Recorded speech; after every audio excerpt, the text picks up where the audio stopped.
Let's all go to hell. Gee, science sure is swell. Let's all go to hell and make a cell phone. Hey folks, I'm Jacob, this is Weebservations, and it's time to get into the Season 2 premiere of Dr. Stone. Begun. The Stone War has. I'm excited for this. I hope you're excited for this. If you're so excited for this that you don't want to hear me talk about Season 1, then you could skip to this time code right here for just the reaction to the Season 2 premiere. But first, I want to get into my experiences with this anime, overall, just my general thoughts so you kind of know where I'm coming from. So initially, when I watched the show, I really wasn't into it at all. I kind of was a little baffled by it. I think it was so high concept, right out of the gate. Weirdly, I don't know where it's going, which is funny because right at the beginning, the show tells you where it's going. Senku says, I'm gonna recreate all of human civilization in the shortest amount of time possible. And there you go, that's your plot. He's gotta do that before this guy who doesn't want that to happen and wants just a caveman world forever can kill him or stop him. It wasn't until Senku parted ways with his friends and met up with these new characters in the village that I kind of really got the appeal of the show and found my own unique, I guess, appeal of the show that I do believe was intended because I got it from listening to the theme song and watching the editing of it, and kind of picked up on like, oh, maybe this was intentional, but maybe it wasn't. I don't know, maybe I'm talking out of my ass, but we're just gonna get right into it. The stuff I like, the thing I like most about Dr. Stone, it is intentionally or accidentally, I'm not sure, but it kind of feels like a modern Greek or Egyptian or ancient, just ancient myth. It feels like new mythology, if that makes any sense. I'm going to explain why. So the characters, Senku, Gen, Tsukasa, Taiju, anybody from the old world that has woken up in this caveman future, they all have these marks on their faces, their bodies, from where the stone is cracked off of them, and it does immediately set them apart. You're never not aware of those marks. They are always prominently featured on the character, and it really sets them apart from these new humans that they meet in the village, who they have outlandish character designs too, because it's Shonen Jump, but they are a little less over the top. They're usually also shorter as humans. They seem smaller in stature, and sometimes the camera will just change angles just to make the Stone World people look taller. All the effect that this gives off is the people of our world kind of feel like gods compared to the cavemen, and it really feels like, oh, you're watching some kind of new mythology unravel, only instead of using their knowledge to subjugate these people or trick them into thinking it's all magic, although some people do that, like Gen, the mentalist, obviously it works to his strength to pretend that he has arcane magical knowledge that he doesn't actually have. In the case of Senku, he really wants to be like Prometheus, bringing the fire of technology and knowledge and science to the people directly and teaching them how to wield it for themselves. So you have, I don't know, just what feels like a new mythology based on just the incredible magical things that we've been able to create in the present that people in the ancient world would never have been able to dream of, right? So that's my weird theory on what makes the show exciting beyond just an educational level. But there's also the thing that everybody likes is the educational aspect of it. I learn a lot. I'm not terribly knowledgeable in STEM fields, and so I'm learning a lot about not just how things are invented, but how inventions build off of other inventions. Like once you have this other thing, the water wheel leads to a greater amount of energy that can be used to burn hotter furnaces that can warp more strong metals, that, you know, all that stuff. I guess it's stuff you know kind of in the back of your head, of course, like, you know, the wheel has to come before the car or whatever, but it is really exciting to see it play out in real time, so you too feel like, oh, I could create this sort of thing in my backyard if I had this, this, and this. You know, they're creating all these inventions with just rocks and sticks and stuff that we take for granted out in the middle of the great outdoors. And finally, of course, Suika is adorable. Who doesn't love Suika? Suika's great, just the best. When she first showed up, I was a little put off by the way that she could fit her entire body into a watermelon and roll around town, you know, as a spy. But like, I mean, this show is so over the top that, like, okay, sure, she can fit her whole body into a watermelon. That's fine. She's so cute, and the obviously the emotional high of the whole first season for me, because I like that character so much, was her being able to see, 20/20 vision with eyeglasses for the first time, and that was, it was a really special moment, definitely one of the emotional peaks of the first season. Oh, and that last episode where they all got to listen to music, that was good too. At the same time, there are things I didn't care for in the show. I do feel like I'm watching like a Bill Nye or a Beekman's World at times. It does feel like a kid's show sometimes. It is also childlike and high concept to a fault in its characterization a lot of the time. Its need to be an educational show consumes most of the runtime, which doesn't leave a whole lot of time left over for character development. Everybody's a little broad in their characterization, a little emotionally uncomplex, and I imagine that's also speaking to the strength of the writer.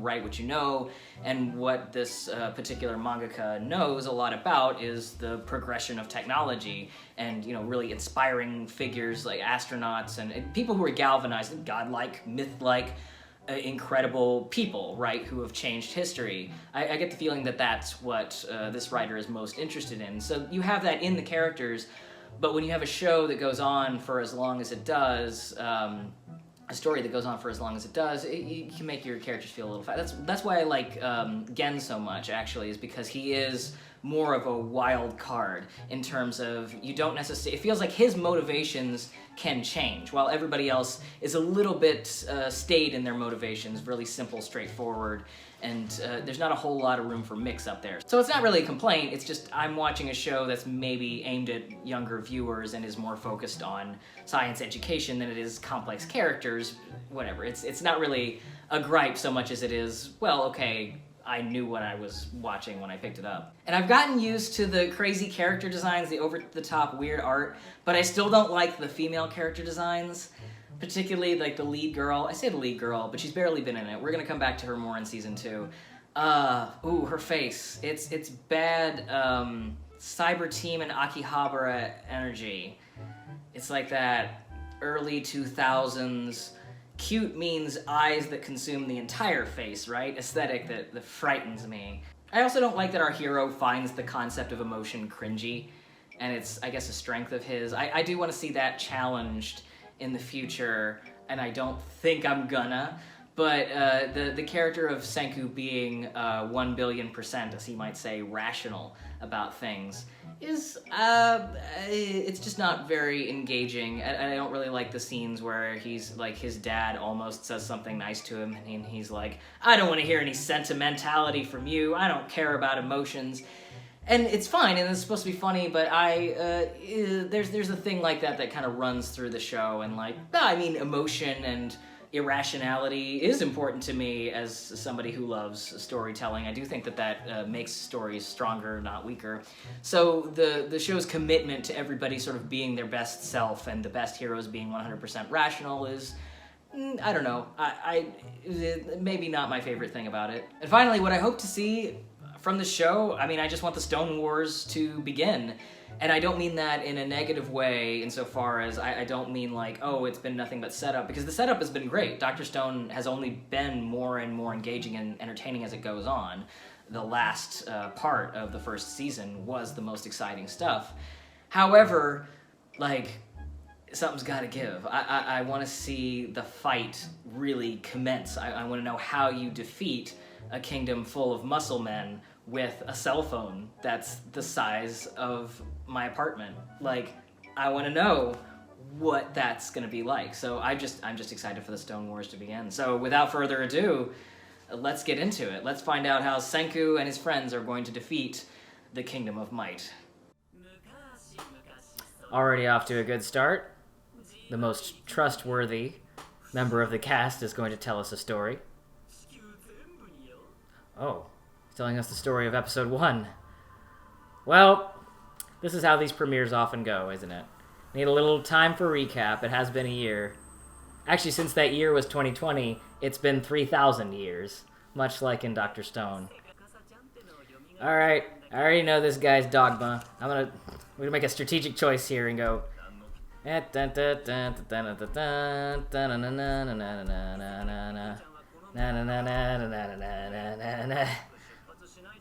this unethical to do in a live reaction? To skip the recap? I'm gonna do it anyway. I'm a loose cannon, I don't care. Alright, invent protein powder. You can do it. I am quite curious where that stuff comes from. It tastes bad, so it must be ancient in some way.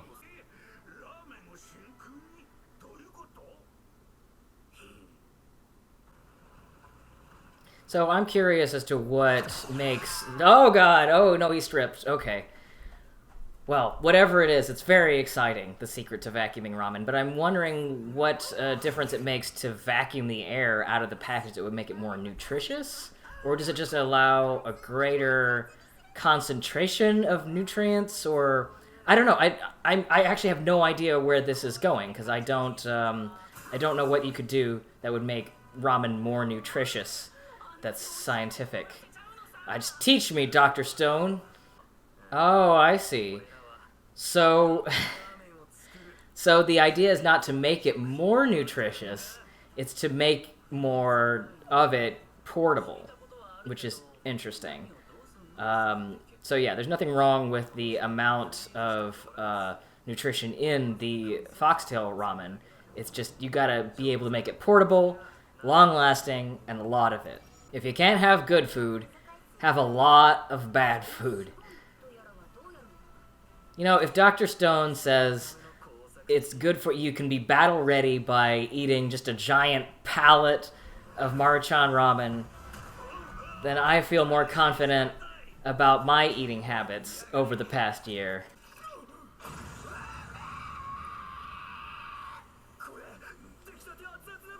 Alright, now I know it's not Maruchan ramen, because...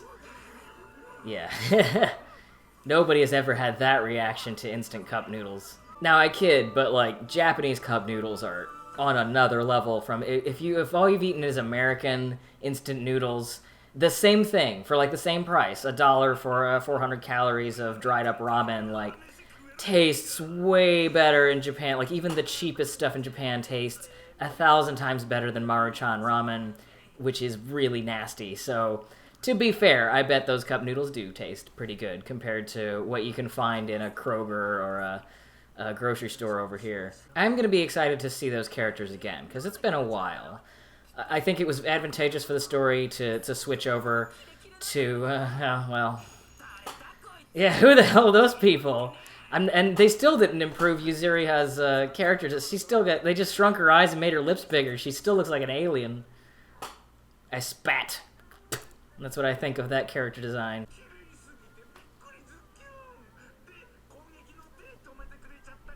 Well, it worked in Macross.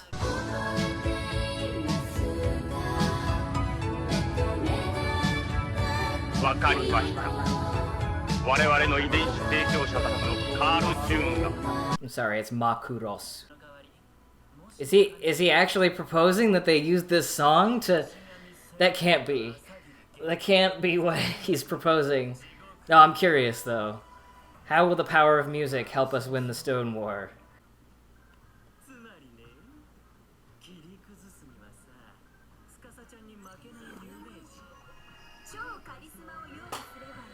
What the f***? No, you're not. What the good god hell? What? Alright, that was just artistic license, but I was kind of freaked out there for a minute. It's clever. I like it. It is a good idea. Gen's a very good character. I think he provides the most surprise in the story, because you know the answer to any problem with Senku and the other characters is going to be science and hard work. You know, he comes with the ideas, they enact them, maybe they come up with a side idea. Gen is a little more unpredictable. You know, he's going to come up with something bad and weird that's going to throw a real monkey wrench into the whole conflict. So, yeah, you know, he's a necessary presence on the good side. Somebody's got to be willing to get their hands dirty. And as far as, like, you know, dirty tricks is involved, like imitating a girl's voice to tell you that, like, oh, America is fine, we still have pop singers here. It's not that bad. You know, it's not that underhanded. It's really weird that they're playing this up as though it's, like, really terrible to do, and it's like, is it? Is that bad? I don't think that's that bad.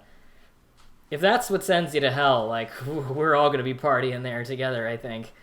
If that's the bar, ooh, I'll see you all in hell.